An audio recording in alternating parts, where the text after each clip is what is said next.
هاجت قصائدي قلوب الحملات للعرش وهي بشر للكملات هاجت قصائدي قلوب الحملات للعرش وهي بشر للكملات إذا كتبت فزع عرش الملك واهتز بتسبيح كل ملك ذلك فضل الله نعم الله ربي ولا إله إلا الله إن كتابتي عند الله تجزي ذوي الكفور والملاهي مدلك الكلي خير الناس ما زالهم علق الخناس. asalaamaaleykum wa rahmatullahi taala wa barakaatu mbokki jullit yi mbokki taalibe yi ginnaaw bu ñu sant yàlla jullit ci yonent bi di sant Serigne Touba di sant suñu yaakaar tey ak ëllëg mbokk yi tey jii ñoo ngi ñëw fas yéene indil leen liggéey bu am solo di centre formation technique bi nga xamante ne bi moo nekk fii ci Touba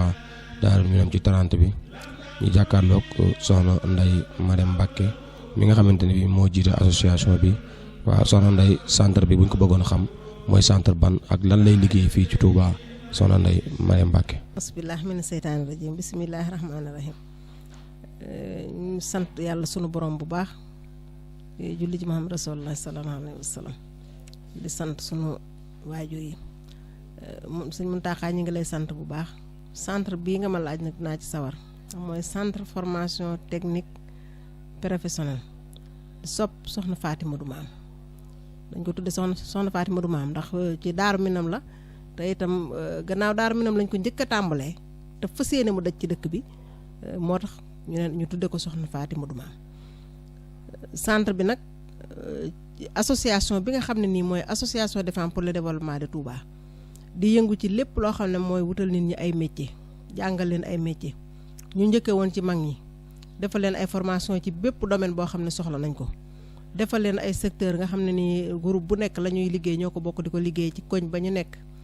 décentralisé nga xam ne gox bu ci nekk am nañ fay sëy am fa ay yu booloo nekk benn ñii yore nañu ay kees ñu wutal leen fa ay formation kenn ku ci nekk ak la ngay def domaine ba ngay def mais ñi bokk li ñuy def yëpp nag ñooy bokk benn groupe bi ñu defee loolu ba janvier 2015 ñu def fi benn cérémonie defoon ay formation ba jox ci 775 diplômes yoo xam ne dañuy jàngal jigéen ñi naka li ñuy bay ci réew mi naka lañ koy dundee ndax bëgguñu am jom bëgguñu xam ne suñu réew li fi am doy nañu sëkk mën nañ koo dundee. mën nañoo bañ a jiggaani fenn ndax lii moom la ñu moomal suñu bopp te lépp ci biir réew mi lay dellusiwaat te dina créer ay employé ak lu mel ne meew mi soow mi naka lañ koy defaree def ko formation def ko soow bu neex boo xam ne. da ngay defee ne sax defaruñ ko fii defal farine Fantine bi pour xale yi biñ ko defee ba noppi nag yàlla dogal na amoon nañ ay partenaires yoo xam ne ndax man li sama domaine mooy nu ñuy def ak fan la ñuy trouver ay partenaires yoo xam ne dañuy ñëw Touba fekk ñu fi la ñu am ñu indi ko Touba ñu bokk ko waa Touba. loolu moo tax partenaires yooyu France laa ko amee woon maa ngi ko amoon depuis 2011 ñëw nañ fi ñaari yoon seet si ñu beneen bi ñu ñëwaatee nag bi ñu dajalee xale yi. ndax man lu may def damay woo ña ko soxla buñ ma waxee ne nangam lañ soxla nga xam ne kii dafa ñëw ne ma man ñaw laa soxla kii ne ma cuub laa soxla ñu dajale ko ba nga xam ne bu ci ne mën na groupe dañuy dem wuti partenaires yi moo xam nag ci réew mi la wala ci Touba wala feneen suñ ko amee bu ñuy ñëwee dañuy leen di dajale ñu toog ñu déggal seen bopp jigéen ñi waxal seen bopp xale yi waxal seen bopp yàlla dogal na bi ñuy indi conteneur bi ñoo ko indi ba Touba kere bi ñu egsee Touba lépp lu xale yi waxoon ne soxla nañ ko nag indi nañ ko ndax 2009 dama leen ne léegi nañu waajal xale yi formé nañ jigéen ñi ba nga xam ne ma 2000 et quelque am nañ fi ay diplôme yor seeni diplôme te amuñu sax ay financement amuñu kenn ku leen jàppale ñu yor seen diplôme yooyee te diplôme yi waxoon naa leen ne bu tëddee nelaw du am njariñ kon war nañ leen a jàppale ba ñoom itam seen diplôme yooyu ñu mën cee jariñu mën cee yor seeni kër ak seen njaboot ci lañ waajal. soxna Ndeye dafa mel ne centre bi day jàngale lépp lu jëm ci wàllu ñaw moo xam dàgg la moo xam ñaw la ak lu mel ne informatique tamit gis nañ ko fi ba mel dafa am benn restaurant bu am ci biir tamit soxna Ndeye loolu tamit lan nga ciy leeral tuuti. waaw loolu foofu laay ñëw ak yow ndax biñ ne nañ waajal xale yi yàlla dogal na tubaab yi ñëw ku ñëw wax Saint Michel moo fi ñëw tey sax ànd ak soxnaam doon seet si liggéey bi léegi bi mu ñëwee indi bagage yi mu jaaxal ñu loolu fu ñu ko def te bëgg nañ xale yi am ay métier ndax war nañ leen a sàmmal seen avenir te ñu ci bari mënuñu leen a yóbbu ci centre yu mag yi mënuñu leen a yóbbu ci école yu mag yi kon ñun ñoo war a taxaw ñun ñu dëkk Touba sunu borom baaxenu ba ñu nekk biir Touba ñu duñu tudd Serigne Touba te mënuñu koo fay kon war nañ ko jéem a delloo njukkal ci njaboot gi loolu moo tax yàlla dimbale nu maire yi bi ñu fa demee bi ñu laajee dañ leen la ñun suñu matériel yëpp taxaw na fu ñu ko defee rek lañ soxla fi ñu koy defit ñooñu ci jàppale ne ñu dem leen ngeen seet fu ngeen gis fu mu leen arrangé bu ngeen ñëwee ñu def contrat bi di ko fay biñ ñëwee ñu ubbi centre bi def fi couture informatique coiffure alphabétisation am na classe français tamit ndax nit ñi bu ñu xale yi bu ñu bëggee liggéey faaw ñu mën a bu ñu dee ñëw danañ mën a natt centimètre bu fekkente ne dañoo bëgg a def informatique danañ xam dara loolu moo tax ñu ne kon nañ leen di jàngal 3 mois yoo xam ne accéléré lañ koy def bu ñu jàngee 3 mois danañ mën a bind mën a lire su ko defee ñu mën a natt seen santi mën a jël misir mën a def liñ bëgg a def biñ ko defee itam yàlla dogal na ñaw bi nag gën a saturé ñaw bi ñu demee ba ci ba nga xam ne centre yi matewu ko dañoo mujj génne coiffure bi ndax coiffure bi dañ ko defoon 100 mees ndax sëriñ bi bëggul mees ci dëkk bi te xale yi am nañu chance yàlla dimbale leen macha allah dañuy muuru ñu def ko létt karaw delloo si létt karaw yoo xam ne tey ay modèle lañ ciy def yoo xam ne macha allah tubaarkàlla ak muuru ak fuddanu ak yi nga xam ne moo fi nekkoon ci ñu daan ko def te muy lu jekk lool ci jigéen moom lañ delloo si woon waaye matewu ko nag moo tax ñu génne centre boobu centre ba mu newoon ñu def ko ñu dolli ko ci couture bi fi mu nekk nii ñi ñu doon jàngal métier itam muy togg muy li ñuy bàyyi ci réew mi naka lañ koy jëfandikoo muy sànqal beeg araw beeg yëpp ñu di ci togg ci delloo si ngëmbu delloo si sungu fëriñu ñebbe bi pour ñu di defa delluwaat ci ay akara ak ay beñe ak ay gâteau di ci defar ay keek ak yëpp ci dugub bi ak mboq bi ak ñebbe bi loolu moo tax ñu ubbi restaurant bi di defar ay jus ba nga xam ne fi ne dëkk bi lu mu yaatu ak li muy toll cérémonie yi fi am ak màggal yi lépp bu ñu yàlla dimbalee liñ bëgg ñu am ko te waa dëkk bi jàppale nu kon xale yi duñu tumuraanke ndax lépp lu ñuy def cérémonie wala màggal dañ leen di commander ay si doomi dëkk bee koy defar fi lañ leen ko jàngale ku bëgg ñu former la formatrice yaa ngi fi kon loolu moo tax ñu taxawal centre bi def fi restaurant bi 260 élèves fi mu ne mi ngi fi te nit ñaa ngi bindu liste baa ngi def ñu def attendre di xaar nag matériel yi nag manqué lool tubaab yi nag dellusiwaat fi nag di seet si ba xam lañ ñu joxoon dañ koo jaay wala dañ koo séddale wala dañ koo liggéeyee mais biñ ñëwee tey defe naa ne dégg nga li ñu wax seen xol sedd na lool nañ fi ñaari yoon conteneur yi topp nañ ko xamul fu mu aw li ñu gis fii ni mosuñu ko gis fenn waaw kon nag seen xol sedd na ñu it kon suñu xol sedd na ñu dellu di santaat Serigne Touba tey xam ne centre bi képp koo xamante ne nii bëgg nga cee bokk centre bi lu néew lay doon ndax suñu amoon la ñu gënal duñ ci laaj dara waaye professeurs yi leen di jàngal dañoo yor seeni kër ñu war leen a jox dara moo tax tuuti la ñuy laaj loo xam ne yaakaar naa ne danañ ko man seen parents yi leen fi indi danañ ko man te dañ leen di accélérer lu ñu war a def ci ñetti at def ko ci benn at tey dañ leen permettre pour bu ñu amee seeni ñaw ko pour ñu buñ ko ci am ñaari weer ñetti weer mën a di foraatul sa bopp ba mën a fayal sa bopp weer woowu nga xam ne say waajur duñu sonn jërëjëf sax sëñ Mountakha. waaw jërëjëf soxna Ndeye ci kàddu yu am solo yooyu ak ci leeral gi ndax wax dëgg yàlla am na solo lool ci liggéey bi ndax biñ ñëwee fii gis nañ xale yi ni liggéeyee gis nañ niñ sonnee ci liggéey wax dëgg yàlla nuru na bëgg nañ ko lool kon nag mbokk yi ñoo ngi leen di yéen ñëpp képp koo xam daal am nga sa xale boo xamante ne bii war naa bëgg a mën a jàng métier moo xam ñaw la moo xam cuub la moo xam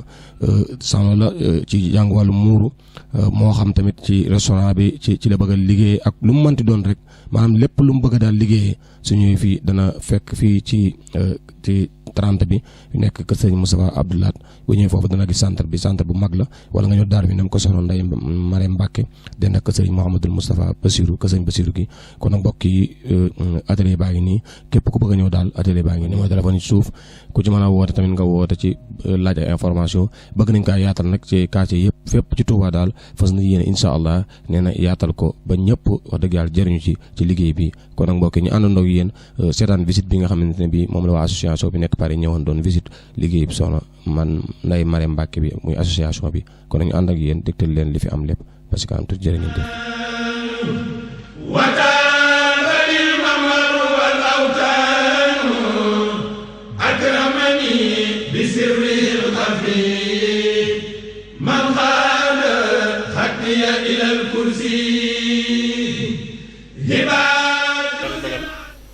benn séance de travail ni ñu ko defee nii rek laaj ñu association bi ni muy doxee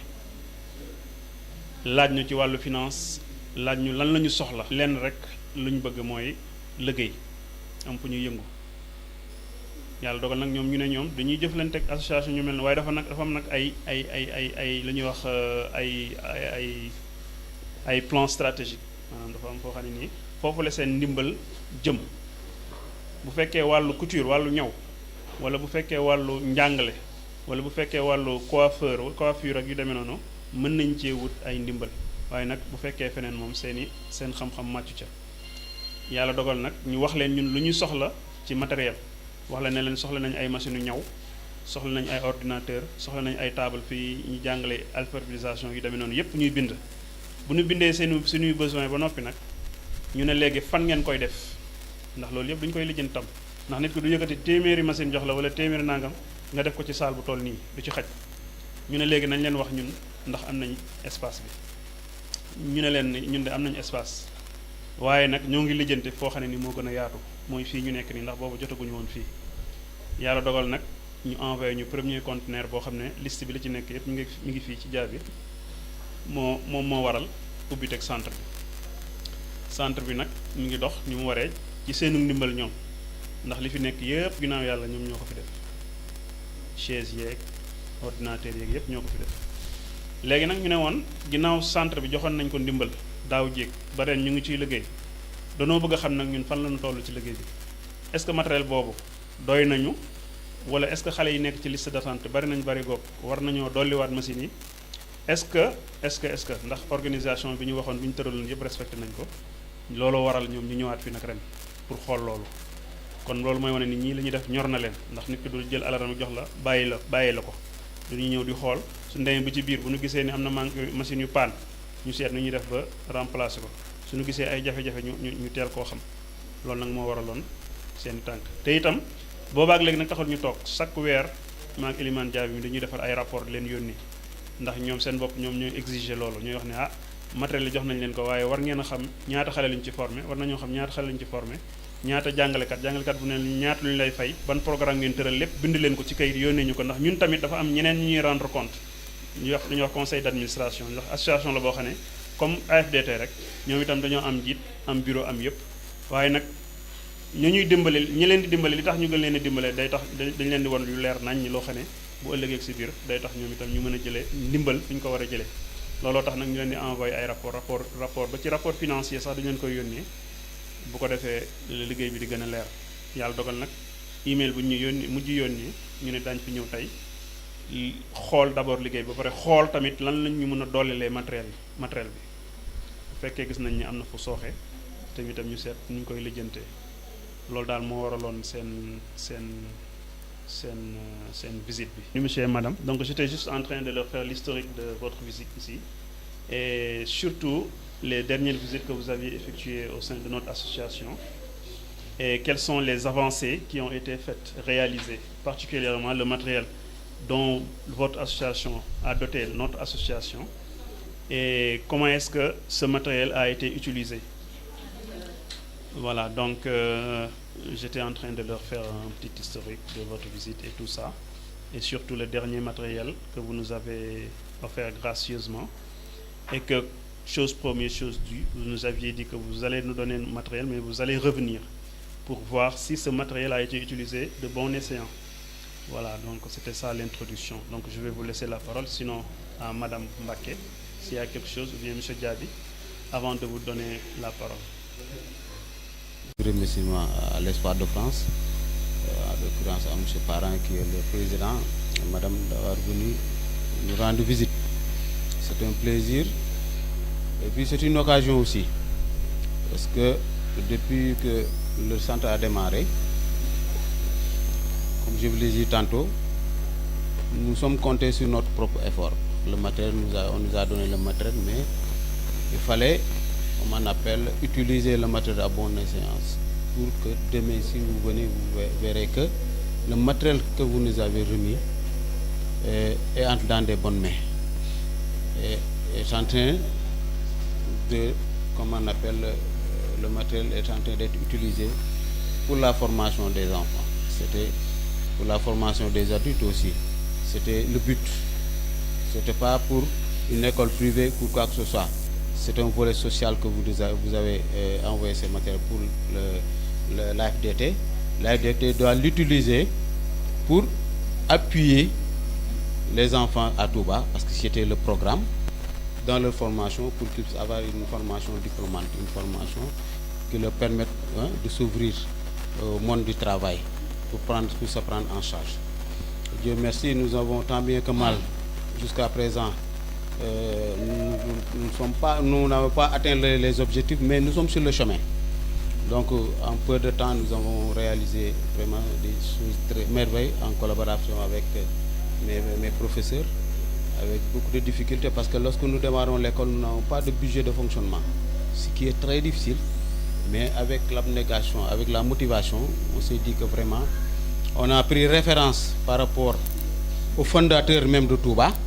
Serigne Touba, c'est notre référence, pour dire que lui, il a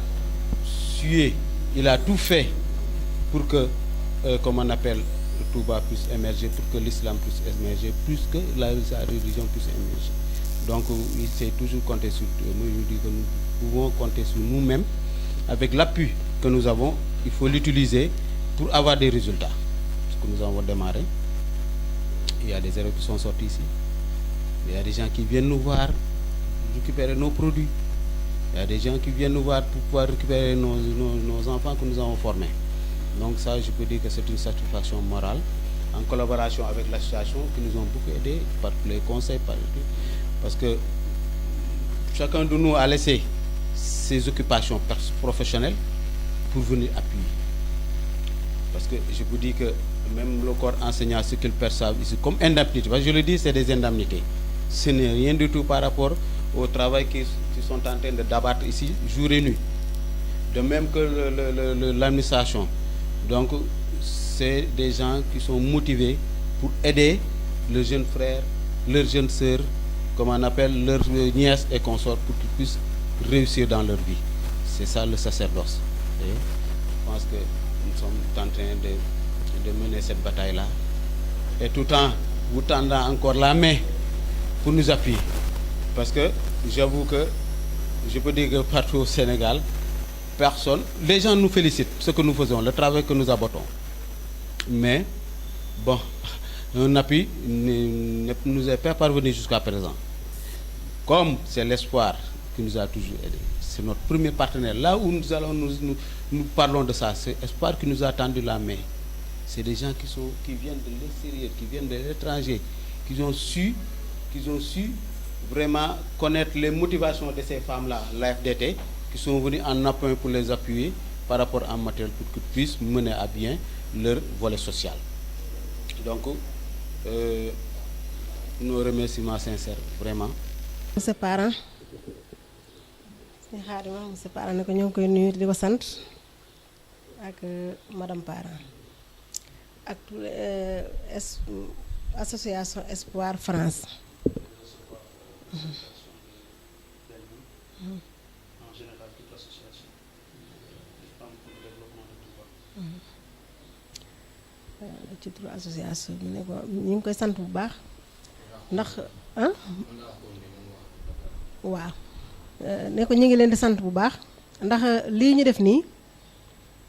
biñ koy tàmbali jàpp ñëwoon sax dana egsi fii ndax defe naa damay tàmbale sant ki ci Baye Serigne Sey ndax moo am yéene ci li ñuy def lool nekk France soo waxtaan si ak man dox naa ko ñetti at te waxuma ko ñi nga xam ne ñoom laa bokk liggéey bi booba sax association bi commencé gut waaye liñ koy dox léppit di bindante ak ñoom la waaye gisante wu ma ak ñoom keroog bi ma njëkkee gisante ak ñoom maa ngi ñëpp leen gisandoo bi ma koy dox ba mat ñetti at ba yàlla dogal ñu dem ba xalaat ci yaakaar ci bunt ci laa ñëwee Dakar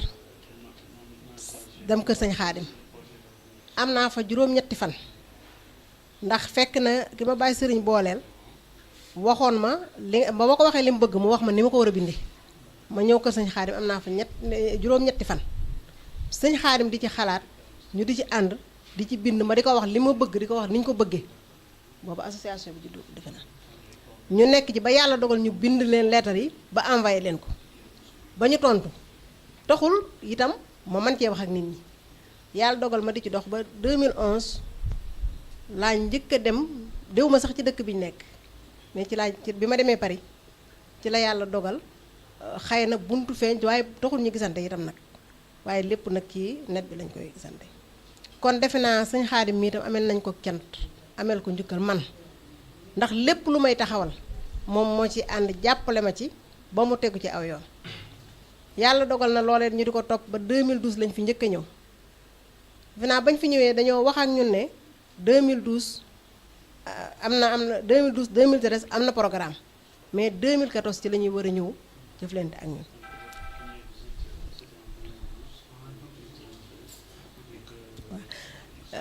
yàlla dogal bi ñu ñëwee nañ ko waxee woon ne lañ ko defee bi ñu ñëwee sama atelier rek lañ ñëw bi ñu njëkkee ñëw samay machine rek lañ leen wonoon ak xale yi fa nekkoon di jàng ñëw yàlla dogal bi ñu fi dellu si waateet bi ñu gisee foofa ñu nekk xëy na espace bi yaatuwul jàppoon nañ ne espace amuñu ko ci lañ lay waxee ne espace bi yaatu na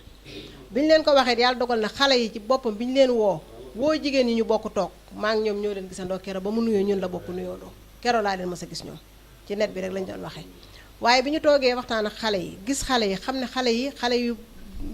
bëgg a liggéey lañ xale yu gëm li ñuy def lañ waaye association bi itam mbooloo mu takku la mu ànd ñoom du jëmmi mbooloo mi lañ soxla liñ soxla mooy motivation bi ci ñoom maanaam ak bëgg-bëgg bi gëm-gëm gi ñu ko gëm loolu lañ soxla bi yàlla dogalee ñu def noonu itam bi ñu ñëwee lan waxoon dañ ko def ndax xale yi dañoo laajoon xale yi leen ñun métier lañ bëgg métier bi mooy ñëw defe naa booba ñetti machine lañu fekk xaw ma moom lañu fi fekk fi xale yi takku lool ñaw yu rafet ñii di cuub ñii di ràbb ba yàlla dogalee nag ñu ñëw wax ak ñoom ba xale yi wax leen la nga xam ne moom lañ bëgg ba ñu demee nañ ko bëggee lañ ko defee lu ngeen fi gis ci machine ñu machine yi ñëw ordinateur table chaise lépp ñoom ñoo ko fi def. Parce que j'ai traduit tout ce qu'a dit madame donc c'est des mots de remerciement à votre endroit, à votre épouse et à l'ensemble des membres de l'association Espoir Sénégal, France Sénégal. Donc madame Mbacké a remercié par là aussi le directeur, la direction, en l'occurrence monsieur Diaby, qui était un consultant à Dakar, qui avait un salaire vraiment consistant et qui a tout laissé pour faire un acte de bénévolat en prenant en charge cette association et ce centre. Donc les remerciements vont à monsieur Diaby et au corps enseignant aussi, qui n'ont pas en fait reçu le salaire comme l'avait dit monsieur Diaby, qui ont juste une indemnité pour fonctionner. Mais ils font aussi du bénévolat et ils le remercient aussi au nom de toute l'association. Et en fait, l'un des principaux objectifs de l'association, c'est d'assurer l'avenir des enfants, et en particulièrement les filles de Touba. Donc, leur essayer de leur trouver des activités génératrices de revenus pour qu'elles puissent prendre en charge leur famille. Donc, en fait, ça fait partie de leur objectif. C'est ce qui a amené la création de ce centre pour essayer de doter aux filles d'un travail qui puisse assurer leur avenir. Et elles veulent vraiment pérenniser ce projet avec votre assistance, votre aide.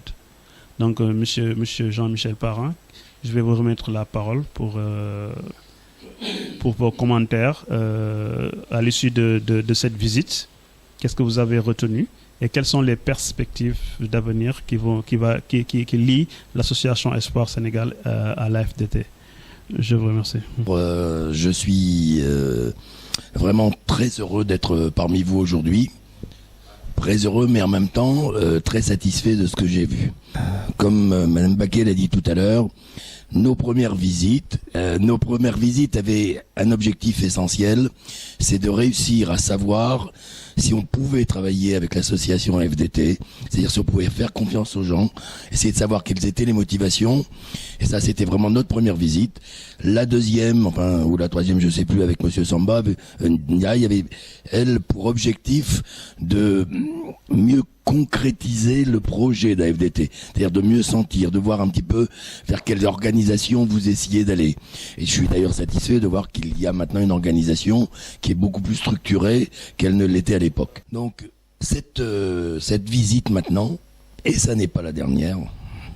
ce sera peut-être plus moi, ce sera peut-être un successeur un jour, mais notre mode de fonctionnement veut que nous allions voir en continu et de manière répétitive ce qui a été fait de notre matériel, comment il est utilisé, est-ce qu'il a toujours les mêmes objectifs, est-ce qu'il est toujours là, est-ce qu'il a été maintenu en un état, alors on sait que du matériel ça casse, mais il y a des manières aussi de l'utiliser ou de le casser. Donc la visite d'aujourd'hui avait pour objectif de vérifier effectivement que le matériel était là et de vérifier l'utilisation qui en avait été faite. Oui, et j'insiste vraiment sur ce point, c'est-à-dire que nos visites ont vraiment cet objectif de vérifier que l'on peut continuer de travailler avec vous.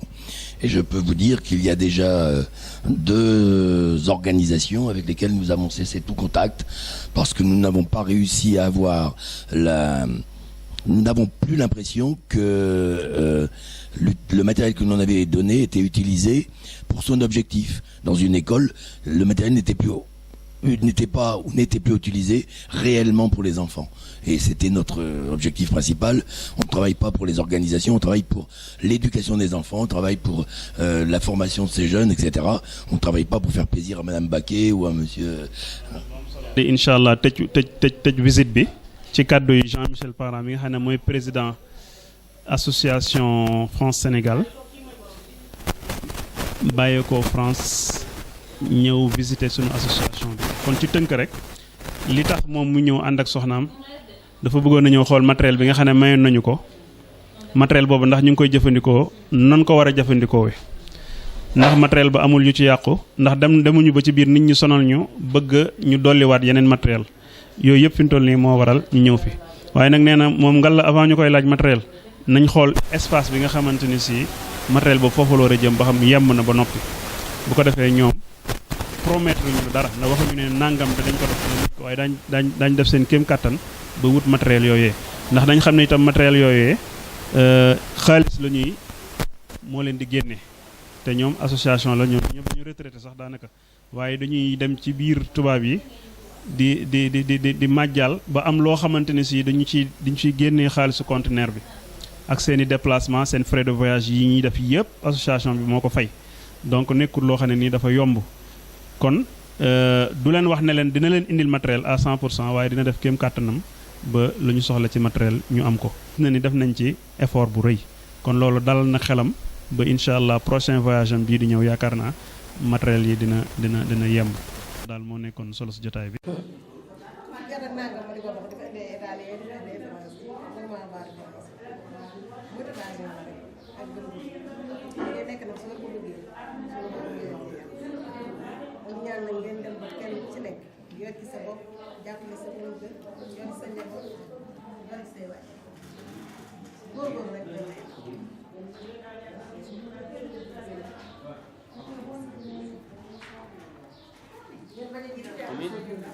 maanaam ku ngeen gis ne bëgg leen a dina xaalis bu leen joxul dara it tàmbali leen fa xam ne fan yi ngeen fay am expérience bi ngeen fay am ak dana leen jëriñ ndax boo dee def dañ daan stage ngay def stage bi am na ñoo xam ne dañ la fay dara am na ñoo xam ne tuuti lañ lay fay mais na ngeen nangu ndax lépp xam-xam la rek te day am solo mooy barkeel